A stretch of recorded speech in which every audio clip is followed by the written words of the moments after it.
Hey folks, welcome to Health, Wealth, and Happiness, January 2026. It has come in a flash. Yes, new year, a lot of new to everything. New everything. Wow, the whole year has passed, and now 20. Well, the new part really is up to you. Yeah, What do you want to bring different to the year that you didn't bring last year? So that's really entirely a lot of up to people, you. a lot of hit the reset, right? Yes. So you hit the reset. You look at your goals and your wants, needs, and desires, right? Yeah, we got a lot to cover today. We're going to have a lot of good conversations. Well, first, let's bring in the new year. Cheers to you. Happy New Year. Cheers. Happy New Year. Hope you had a great 25 and to a great 2026. Yes, making it happen. Cheers, baby. Yum. Yum. Okay. All right. So should we start with introducing ourselves? Yes. If you got right into it. If you don't know me, my name is Kevin McCarthy, owner of McCarthy Financial Group, and this is my wife, Diana McCarthy. Hello. Co-owner of McCarthy Financial Group. Look at that. If you're new to the vlog, welcome. If you've been watching from last year, welcome back. I think one of the most exciting things I think from last year is we had a lot of people who have been watching the vlog have emailed us and gave some inputs. And we're going to be sharing those the feedback, kind of spread, because what others are asking, I think others would maybe not afraid to ask a question or something of that nature. Yeah. So we'll get it out there. We'll cover a couple things, and there's one I'm going to harp on. I keep running to clients that don't have a high yield savings account, and I'm like, what? As many times as you say it? Yes. I was like, so anyway. Well, we kind of changed the format a little bit. I think one of the biggest takeaway from everybody's thoughts was they love when we have more conversation and the banter back and forth. So we're fun that way. But no dad jokes. No dad jokes. No, we're saving that for bingo. Yeah. So if you don't know, when we have our competitive Zoom bingo, we play a couple games, but in the intermission of the games, we each have a dad joke in the audience. Kevin and I kind of compete on who's funnier. Sometimes he wins, sometimes I do. I'm just kidding. Okay.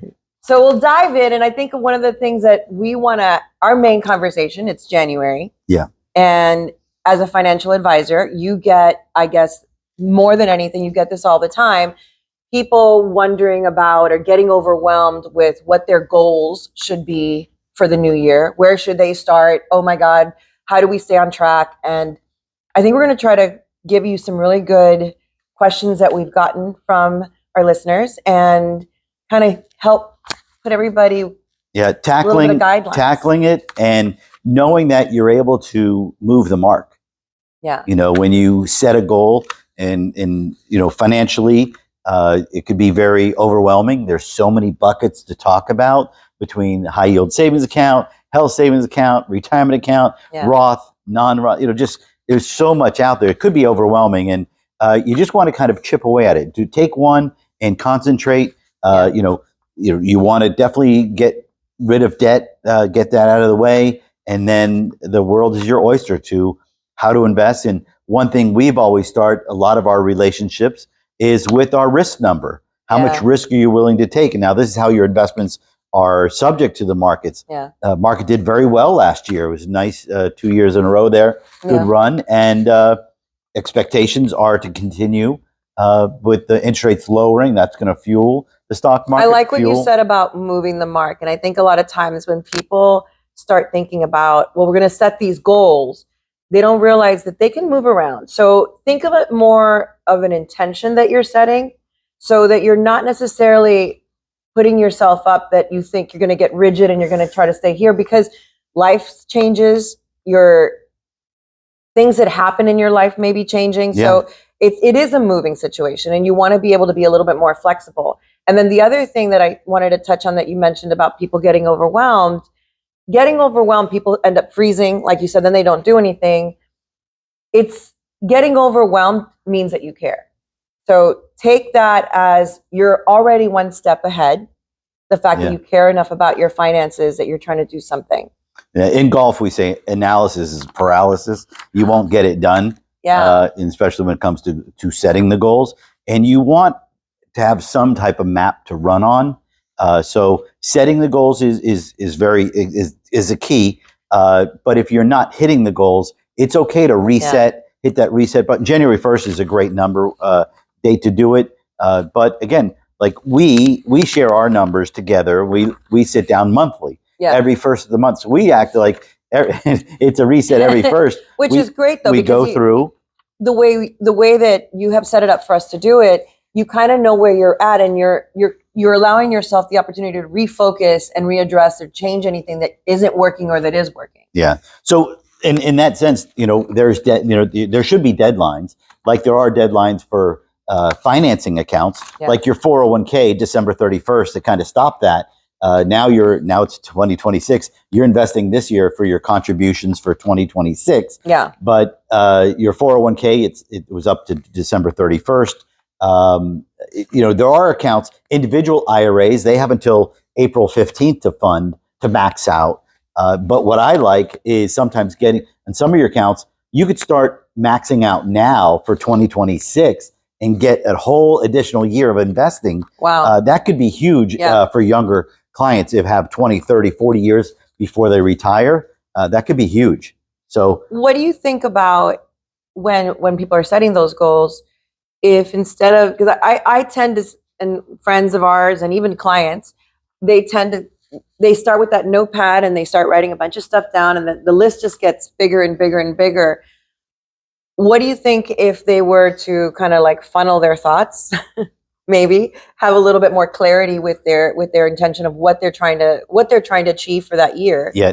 Well, the one thing I like helping people with is the numbers, because the IRS has just increased your contribution numbers, and you could divide that to a monthly number or to a paycheck number to try to max out or get to a number that you're comfortable to hit your goals and set your goals. So we like doing that anytime you get a raise, or increase in income or influx of money coming in, it's time to kind of revamp the numbers, like reevaluate and hit the reset button again. January 1st effect, hit the reset button and redo your numbers so you are taking advantage of the accounts and that you're on track. So inspect what you expect. Ooh, that's really good advice. I like that. Yes. So I'm gonna, with that in mind, you're trying to figure out what is that one financial intention that you are trying to accomplish for the year, and figure out what maybe from that intention, list the things that what would it take to get there? Because maybe if you kind of break it down too, I think it's a lot easier to inspect those things when you kind of break down and put them into little tiny parts. Yeah, you have to. One big goal. You have to understand is you need to be paying yourself first. Yeah. That is the simplest rule. If you get that rule, you're going to be on autopilot. Pay yourself first, and because if you're waiting on others, I mean, Social Security may not be there for younger clients. Yeah. So don't count on it. Yeah. And if it's there, it's icing on your cake. Pay yourself first. Be disciplined to your plan, and always hit that reset button, whether it be yearly or monthly. Yeah. Look at those numbers. Take advantage of that to sit with the person, your partner, and go through the numbers. I think one of the things that we saw especially December was super crazy busy here. Everybody was trying to get those Roth conversions in. It's time. It's when you give a deadline. Yeah. It's the qualified charitable donations have to be done before December 31st. Roth conversions. You do it's a taxable event now. You settle with Uncle Sam in April. Vivian and Stephanie have been very busy with account histories and getting the paperwork processed. But again, I love the Roth. It's tax free. The traditional, and there's a couple analyticals that we do that we look like how much money should you be contributing to the Roth compared to deferred or traditional IRA. Ooh, good points. And at the end, because the one thing I like my knowns, like I know what I'm getting into. Yeah. With the Roth IRA, you pay the taxes now, so it's after tax money, and you never ever have to pay tax on that money right now, ever. And there's no required minimum distributions. Yeah. You know, a lot of my clients are older. They wish they didn't have required minimum distributions from their IRA, and they don't know what their tax bracket's going to be, and they don't know what the tax bracket will be. Well, speaking about the no, since you brought that up, some of the conversations at the office, clients calling in, and even emails that we've gotten is knowing that somebody has to do something, but not knowing where to start. What advice would you give to someone that's trying to figure out, how do I start? Where do I begin? Yeah, well, for younger clients, you know, this is looking where your spending is and getting into, you know, that word budget. You know, you got a paycheck, you've got, you know, credit card, you got some expenses. You know, you don't want to be going into debt early in life, because that could be a trip, and then it could snowball. You want to live within your means and always be paying yourself first. Yeah. So early on, it's early to start. I mean, again, I had a late start in our lives of investing. So we learned late, and we're catching up. So that's another thing, is there are some additional catch up benefits in retirement planning for. There's a new one from 60 to 62. So we like that one too. So just so you know, I know it's January. We're covering a lot of stuff. And I think the intention also for us going through for the year for health, wealth, and happiness, we're going to try to tackle each one of those subjects a lot more deeper. Mm-hmm. So we give you a lot more direction and give you a good place to start. But I think knowing where you're spending your money is probably the number one place. Yeah, one thing I give homework is look at your last 6 months of your checking, and money's coming in and going out. Where's it going to? Yeah, you realize that we saw it, how much money someone spends on Starbucks. So I love my coffee. Yeah, I'm not gonna lie. Give me a latte. But you know what? This is something we just found out. Not just me. Mom also likes to have her little cup of coffee. Her caramel macchiato. She found it actually was a McDonald's. And then they started doing it now. Yeah. So here's another conversation that a lot of times, clearly I am nosy listening to all the conversations happening in the office. But the other conversation was some of the people that had called in were a little late in the game. They didn't meet the deadline for investing or putting in their Roth. And they want to know, what can I do to help? Because tax is coming up in April. Is there anything that I can do that'll help me as far as any contributions or did I completely miss the boat because it's January? Right.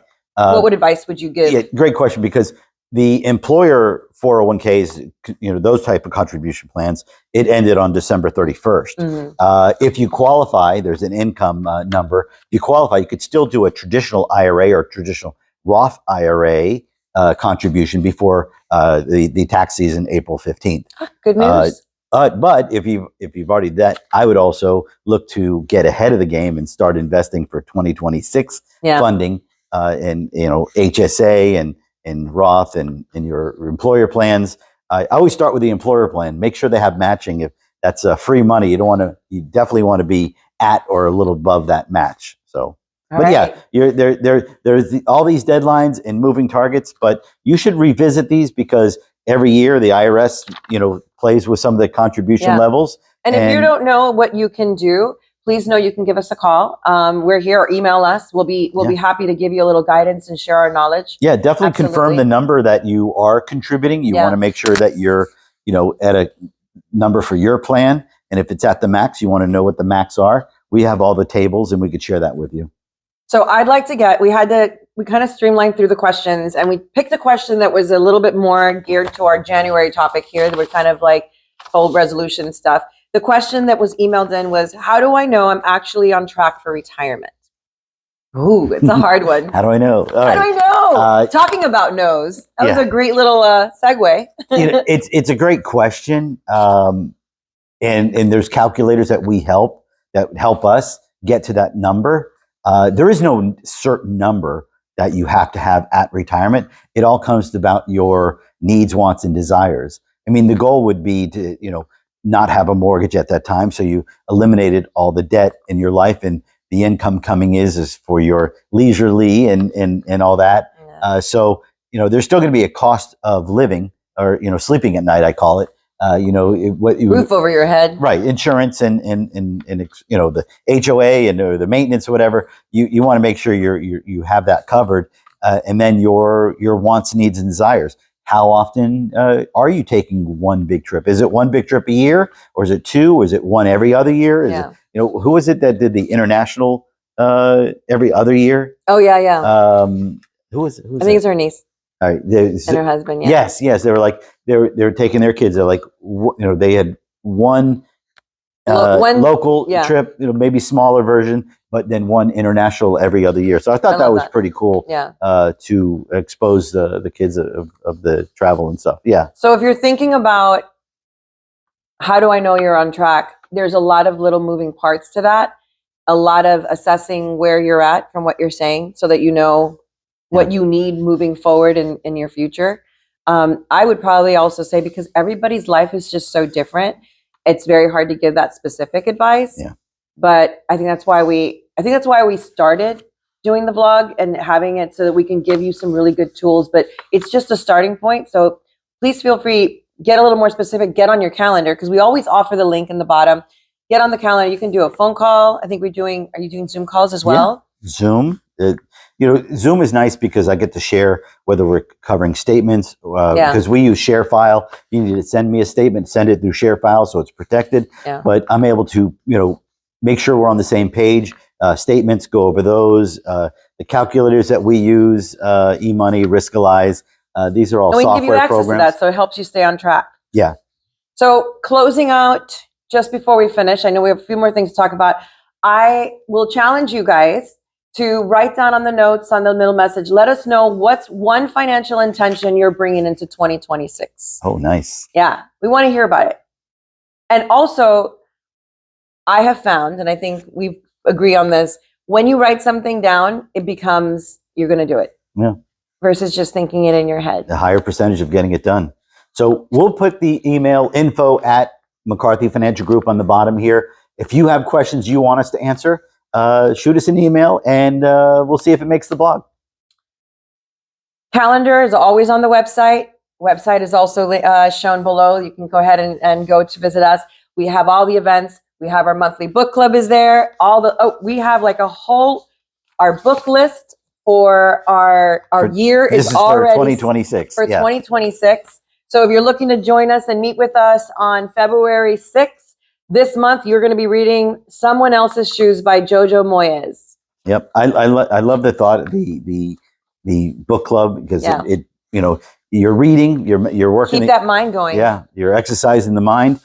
Great conversation you guys have about, and then different interpretations of somebody, what they came from the book. Yeah. So it's a share. So it's a friendly environment, no risk and all reward. One thing that unanimously everybody did enjoy is when we share a little happiness. So my happiness, as always, love your socks. Okay. They're always festive. I don't know. Can I wear socks with heels? I don't know. I don't know. It could be a new I'm trend. a little jealous. I got to figure something out. Maybe, maybe I can do festive earrings. Okay. Pin that. Pin it. Stephanie's on it. What's your happiness? My happiness, going into 2026, we talk about, financial planning, but for my family, there's been a little bit of change. So we're getting into a wedding planning. What? What is that?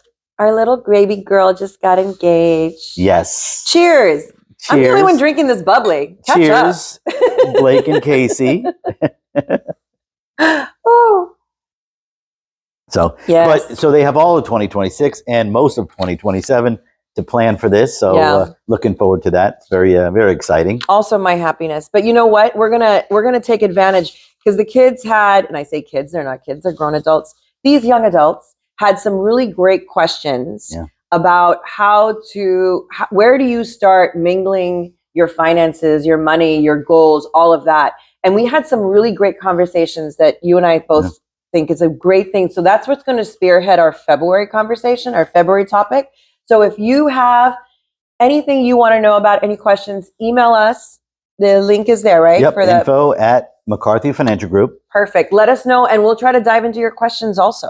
Yeah, so February will be more couples related. Yes. And I'll kind of cover two because, Blake and Casey knew in starting that. And then also I had one a later in life couple. So we'll cover that for February. Perfect. February would A be good story. Couples I think, month. Yeah. Awesome. Yes. So whether you're new or been together forever, we don't care. We're gonna tackle a bunch of stuff. It's all about conversation. All right, we're good? We're good. You got anything else? Are you good? Thanks for joining in. Yes. We hope you're doing well. Folks, if you need us, reach out to us. We'd love the conversation. And Happy New Year. Happy New Year. See you next month. Bye now.